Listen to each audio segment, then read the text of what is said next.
The Army had assigned me to the instructor pilot's course for the aircraft, and I wasn't even rated in the aircraft.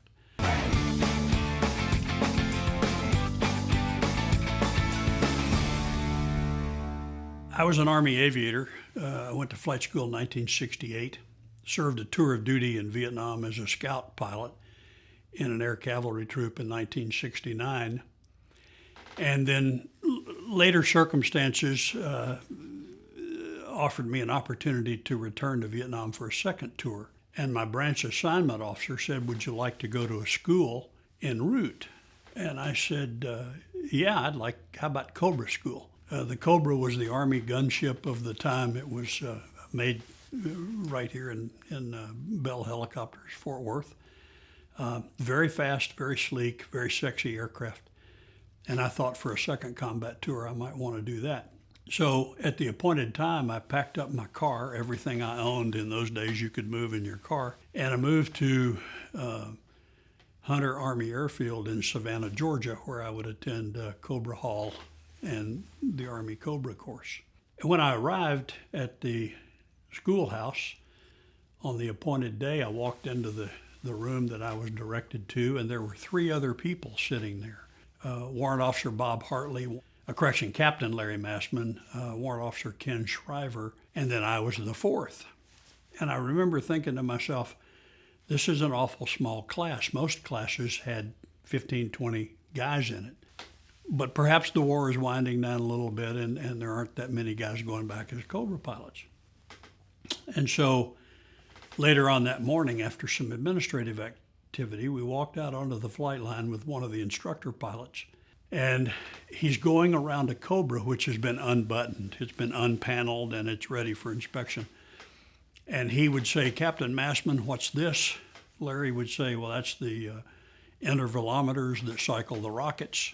And I was surprised he knew that. And he'd say, "Mr. Hartley, what's this?" He'd say, "Well, that's the 42-degree gearbox for the tail rotor." Again, I'm surprised. "Mr. Shriver, what's this?" "This is the stability augmentation system." And then he'd say, "Captain Mills, what's this?" And I'd say, "I have no idea what that is." Well, after 4 or 5, "I have no idea what this is," the instructor pilot looked at me in a quizzical fashion. He said, "How many hours have you got in a Cobra?" I said, "I don't have any hours in a Cobra." And he looks at me and he says, "This is the Cobra instructor pilot's course." The Army had assigned me to the instructor pilot's course for the aircraft, and I wasn't even rated in the aircraft, which presented an immediate problem because there was no Cobra school, basic school, in session at that time. And after looking at my record, they said, "Well, you're a standardization instructor pilot," meaning I could train other instructors in the OH-6 and in the Huey. And I said, "Yeah." And they said, "So methods of instruction, or MOI, is not going to be your problem. You just can't fly the aircraft." And I said, yeah, that's right. The basic helicopter from which the Cobra sprang, the Cobra was 80% Huey. It was just 2 pilots in tandem rather than 2 pilots side by side. The big difference with the Cobra is flying in the back seat is very similar to flying a Huey. So what they decided to do was, while the other guys were doing methods of instruction, and I find out all 3 of those guys are former Vietnam Cobra pilots who had a break in service and they've come back in. They're going through the instructor pilot course. They've got 1,500, 1,600 hours in a Cobra. I have zero. So what they decided to do at the schoolhouse was they would teach me a maneuver in the morning, introductory maneuvers on the aircraft. And then in the afternoon, I would change seats. I'd go from the back seat to the front seat and teach back to my instructor what he taught me in the morning. Hardest thing I've ever done, because I'm learning to fly the aircraft in the morning, and then I'm teaching back the very same thing using Army standard methods of instruction. And so by the end of the program, those 3 guys had all graduated and taken off for Vietnam. I still had a week to go for the gunnery phase.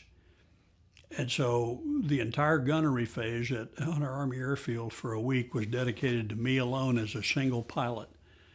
All the rockets I wanted to shoot, all the 20 millimeter, all the minigun I wanted to shoot was there, and I was the only person, the only aircraft that was flying off the range for a week. So when I got to Vietnam, second tour, I was assigned to 3rd of the 5th Cavalry at Quang Tri, and I checked in with the standardization instructor pilot in the unit I was going to, and he's looking at my records and he says, "You're an instructor pilot in the Cobra." I said, "Yeah."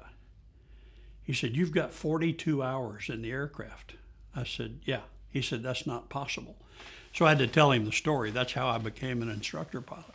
So Mac Cockrell was his name, and Mac's idea was that since I was a prior tour combat pilot, that I would take the basic new guys in country and go through the in-country orientation with them, auto rotations and familiarization with the tactical area, basic gunnery and things like that, to build more time as an instructor pilot, which I did. After about 2 months, Steve Wing, who was the senior instructor pilot, left to come home, and they needed another SIP, another standardization instructor pilot. So they sent me to division headquarters. I was the only other IP in the organization. They sent me to division headquarters to get an SIP rating, which was unheard of for a guy with 120 hours in the aircraft.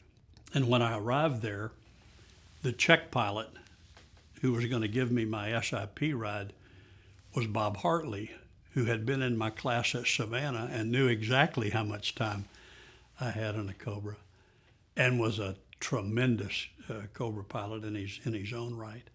And so after laughing a long time, he said, "Come on, let's get this check ride out of the way." And the rest is history. I passed the check ride, became an SIP, and arguably had the lowest flight time in a Cobra in the entire United States Army at the time I became an SIP.